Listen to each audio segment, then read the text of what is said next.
ว้าโคตรจะหนาวเลยสนามบินฮาบินโคตรจะหนาวเลยได้ตอนนี้เขากับซื้ออินแล้วนะทุกคนเนาะมาห้องกับมาเป็นเครื่องนี้ได้เลยในห้องครับจะมีแวนมีอย่างไห่เบิงกูนะห้องเปลี่ยนเสื้อผ้าฮะมีแวนมีอย่าง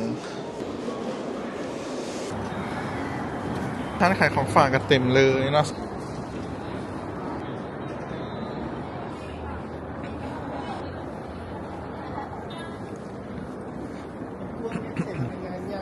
ภายนอกสนามบินฮาบิน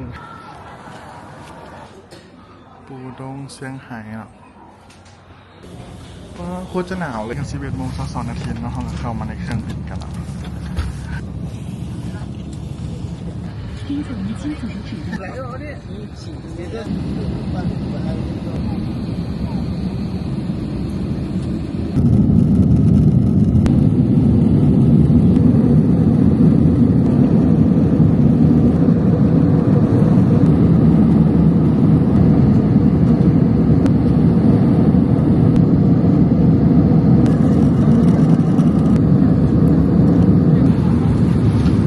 ทุกคน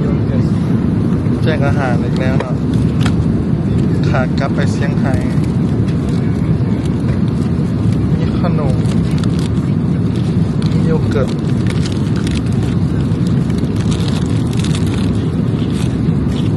เจลลี่